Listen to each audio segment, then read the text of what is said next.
Hello friends, I welcome you all in maths by Avinash Kanpure.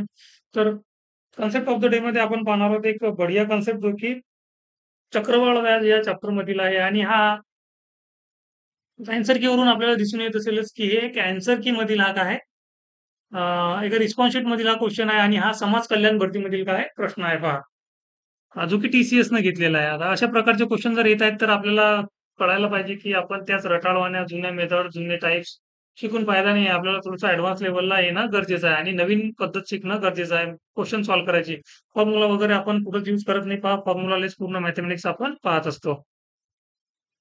तर question आहे पहा, a sum of money becomes 4028 after 6 year. 6 वर्षानंतर एखादी amount आहे, सॉरी प्रिन्सिपल आहे, ते 6 वर्षानंतर किती, 6 वर्षानंतर किती वर आली, 40280. आणि नंतर त्यांनी काय म्हटलं, अँड 80560 आफ्टर 8 इयर्स. म्हणजे 8 वर्षानंतर हेच प्रिन्सिपल 8 वर्षानंतर किती वर आलं, 80560. ठीक आहे, हे किती, 8 इयर नंतर. आता मला एक सांगा, या दोघांमध्ये जो गॅप आहे हा किती वर्षाचा आहे, तर 2 इयर्स आहे. ठीक आहे, 2 इयरचा हा गॅप आहे. आता या क्वेश्चनला सॉल्व्ह करताना तुम्ही फॉर्म्युला वगैरे यूज करत असाल तर तिथेच तुमचे 15-20 मिनिट गेले म्हणून समजा. याला फॉर्म्युला यूज करायची गरज नाही आणि कुठलाही शॉर्ट ट्रिक यूज करायची गरज नाही आहे. आता इथं मी एक बेस्ट आणि नवीन कन्सेप्ट जो की एसआयसी आहे या चॅप्टर मधील आहे, जो डिलिव्हर करणार आहे आपण. इथं कन्सेप्ट लागते पहा, मल्टिप्लाइंग फॅक्टरचा. कोणता, multiplying factor. Multiplying factor, multiplying factor काय असते पहा, आधी ते समजून घेऊयात, नंतर आपण या क्वेश्चनला सॉल्व्ह करूयात. मल्टिप्लाइंग फॅक्टर, आता एखादी संख्या आहे पहा, एखादा प्रिन्सिपल आहे, एखादी मुद्दल आहे 100. याला मी 10% वाढवलं. 10% जर मी याला वाढवलं तर हे किती होतील, 110 होतात. आता पुन्हा याला मी जर 10% वाढवलं, 10% वाढवलं तर हे किती होतील, 121 होतात पहा. हे कसं आलं एकदा मी तुम्हाला एक्सप्लेन करून सांगतो. आता 10% 100चे काढले तर किती येतील, 10 येतील. म्हणजे याच्यात ऍड केले 110. आता आता जे पुढचे जे 10% आपण काढणार ते या 110 वर काढणार. आणि ही जी होत असते एक, हे कशामध्ये होते, कंपाऊंड इंटरेस्ट मध्ये होत असते हमेशा. कंपाऊंड इंटरेस्ट मध्ये काय होत असते पहा, जर कंपाऊंड इंटरेस्ट मध्ये व्याजावर व्याज काढत असतो आपण. आता याला जर आपण एक प्रिन्सिपल जर म्हटलं आणि हे पहिल्या वर्षी जर समजा 10% व्याज असलं तर ते 110 होतील. आता दुसऱ्या वर्षी सेकंड इयरला हे 10%च व्याज राहील, पण ते व्याज या 110 वर राहील. मग 110चे 10% जर काढले तर ते किती होतील, 110चे 10% जर काढले तर ते होतील आपले 11 होतील. म्हणजे 110 आणि हे 11 किती झाले, 121 झाले पहा. समजून आला का? इथं 10% काढले तर 10 आले आणि इथं 11 का आले असतील बरं? तर कारण आपण सेकंड इयर मध्ये जे 10% काढले, सेकंड इयर मध्ये जे 10% काढले ते आपण 100 वर न काढता 110 वर काढले. 110 वर का काढले, तर आपलं जे कंपाऊंड इंटरेस्ट असते, कंपाऊंड इंटरेस्ट ही कन्सेप्ट जी आहे ती हमेशा व्याजावर व्याज आपण काय करत असतो, कॅल्क्युलेट करत असतो.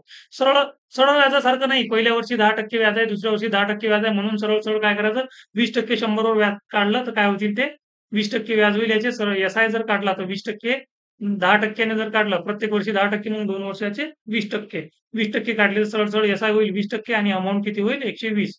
पण ही 120 नाही होत, ही 121 झाली. का झाली, तर आपला जो व्याज आहे ते चक्रवाढ व्याज आहे. काय आहे, चक्रवाढ व्याज आहे. हे समजून घ्या, कन्फ्युज व्हायची काही गरज नाही आहे. पहा किती झालं आपलं इथं, हे चक्रवाढ व्याज आहे. म्हणून आता ह्यालाच मी दुसऱ्या पद्धतीत मी असं म्हणू शकतो का, की 100ची जी अमाऊंट आहे पहिल्या वर्षी 10%, म्हणजे 10%चा मल्टिप्लाइंग फॅक्टर काय, 10%चा मल्टिप्लाइंग फॅक्टर मी 10%ला असं लिहू शकतो का, 110, 10 वर 1 वाढला, 10 वर 1 वाढला म्हणजेच ती जी संख्या आहे 11/10 टाइम्स झाली. 11/10 टाइम्स किती, 11/10 टाइम्स. बघूयात आपण कॅल्क्युलेट करून पाहूयात. 100चे 11/10 टाइम्स काढूयात. हे 100चे 11/10 पट काढले, एक एक झिरो कॅन्सल आणि हे झाले 110. पाहून घ्यायचं आलं. पहिल्या वर्षी 110 झाले. आता दुसऱ्या वर्षासाठी हे झालं पहिल्या वर्षासाठी. आता दुसऱ्या वर्षासाठी 110चे पुन्हा 10% व्याज आहे. इथं पहा सेकंड इयरला पण 10% व्याज आहे. म्हणून मी 11/10 या मल्टिप्लाइंग फॅक्टरने काय करणार, मल्टिप्लाय करणार. मग याला जर मी कॅल्क्युलेट केलं, ते पहा 121 होता, ते पहा सेकंड इयरला आपली जी अमाउंट आली व्याजासहित ती किती आली? 121 आणि इथं पण सेम आली. आता याला असं सेपरेट न कॅल्क्युलेट करता मी जर असं केलं तर चालेल का? हे जे 100 माझं प्रिन्सिपल आहे. पहा 100 काय आहे? याला आपण आता एक काढून टाकूया. 100 काय माझं प्रिन्सिपल आहे समजा. मग याला पहिल्या वर्षी 11/10 झाली. मग दुसऱ्या वर्षी पुन्हा 11/10 होईल. आणि याला सोडवल्यानंतर बघूयात आपण किती येतात. 2 झिरो आणि हे 2 झिरो कॅन्सल. 11 11 121 पाहून घ्या. किती आले आपले? 121 सरळ आले. एवढी मांडणी करायची गरज नाहीये. हे समजण्यासाठी मी तुम्हाला सांगितलं, की 100चे पहिल्या वर्षी 11/10 झाले, दुसऱ्या वर्षी 11/10 झाले आणि फायनली किती भेटले आपल्याला? 121. आता हीच मल्टिप्लाइंग फॅक्टरची कन्सेप्ट आपल्याला इथं यूज करायची आहे पहा. समजलं नसेल तर 2-3 वेळा व्हिडिओ पहा. ही कन्सेप्ट पहा. खूप युजफुल आहे. अशा प्रकारचे क्वेश्चन अशा क्वेश्चनला सॉल्व्ह करताना बरेचसे टीचर लोकांनाही घाम सुटतो पहा. हे क्वेश्चन जे आहेत ना, फॉर्म्युलाने सॉल्व्ह होणारे क्वेश्चन नाही आहेत हे. इथं तुम्हाला कन्सेप्ट क्लिअर असणं गरजेचं आहे. ठीक आहे? आणि एकही पोलीस भरती वगैरे लेव्हलचे क्वेश्चन नाही आहेत. हे एक सीजीएल मेन्समध्ये रिपिटेटिव्ह होणारे किंवा रेल्वेमध्ये अ, येणारे क्वेश्चन हे रेल्वेमध्ये पण असे क्वेश्चन कमी येतात. पण सीजीएल मेन्सला वगैरे तुम्हाला हे क्वेश्चन पाहायला मिळतात. आता मल्टिप्लाइंग फॅक्टर आता आपण शिकलेलो आहोत. आता मल्टिप्लाइंग फॅक्टर म्हणजे काय? मला हे सांगा, इथं जो होता हा एका-एका वर्षासाठीचा होता. पण मी असं म्हणू शकतो का इथं 2-2 इथं एका वर्षाची सायकल होती म्हणून एका-एका वर्षाचा मल्टिप्लाइंग फॅक्टर होता 11/10. इथं 2 वर्ष आहेत. मग मी असं म्हणू शकतो का 2 वर्षाची एक सायकल असू शकते? हां, तर असू शकते. आपली सायकल मंथली असू शकते, इयरली असू शकते किंवा 2 वर्षाची असू शकते. मग आता याला आपण काय करूया आधी करून टाकूया.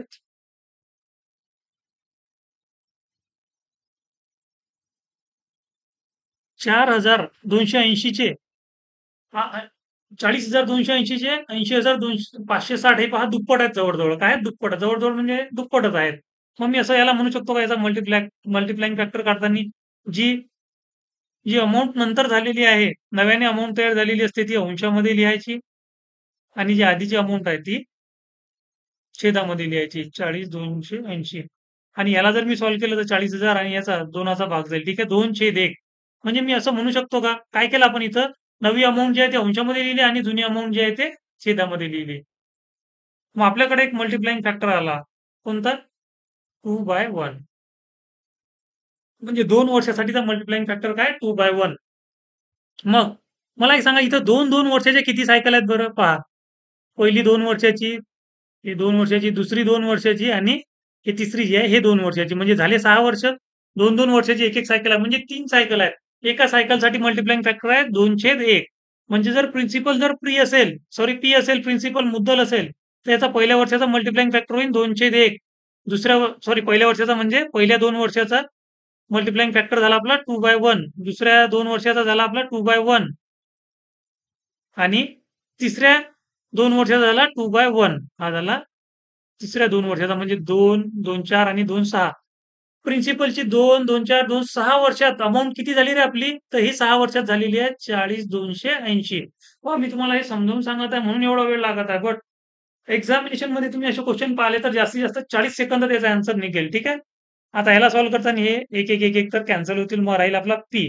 प्रिन्सिपल काय? आता हे आपला प्रिन्सिपल होता पहा मुद्दल होती. मग काय होईल इथं? 40,280 आणि या तिघांचा गुणाकार केला तर 2 4 4 8 भागीला येतील. याला सॉल्व्ह केलं तर काय होईल आपलं 8×5 40 आणि 8×3 = 24, 8×5 40, 5,035. हे आपलं प्रिन्सिपल आहे पहा. त्यांनी काय विचारलं what is the 1/5 of the sum? म्हणजे क्वेश्चनला कसं किचकट करता येईल? हाच एक्झामिनरचा एक उद्देश होता पहा. 1/5 काढायचा आपल्याला. 1/5 म्हणजे 1/5 ने मल्टिप्लाय करायचा. किती येतील मग हे? 5×10 = 50 आणि 5×7 = 35. 1007. हीच आपला काय आन्सर आहे पहा. एक बढिया क्वेश्चन आपण आणि बढिया कन्सेप्ट या माध्यमातून आपण पाहिलेला आहे पहा आणि अशा प्रकारचे क्वेश्चन तुम्हाला सॉल्व्ह करायचे असतील तर चॅनलसोबत जोडून राहा. आपण चॅप्टर वाईज घेऊ तेव्हा सगळं टाइप वाईज कव्हर करू आणि त्याच्यामध्ये तुम्हाला नक्कीच हे सगळ्या कन्सेप्ट आपण कव्हर करू. ठीक आहे. कन्सेप्ट आवडली तर व्हिडिओला लाईक करा, शेअर करा आणि ज्यांना खरंच गरज आहे त्यांच्यापर्यंत व्हिडिओ पोहोचला पाहिजे, असं मला वाटतंय आता. तुम्हाला जर आवडला असेल तर मे बी व्हिडिओ ग्रोथ वगैरे होईलच व्हिडिओला म्हणजे सबस्क्रायबर वगैरे आपले जे आहेत, फॉलोअर्स वगैरे नक्कीच ग्रो होतील. माझं बस एवढंच काम आहे, की मला बेस्ट कन्सेप्ट तुम्हाला डिलिव्हर करायचे आहेत. तर ज्याला गरज असेल, ज्याला आवडेल तो नक्कीच पाहील. Thank you friends.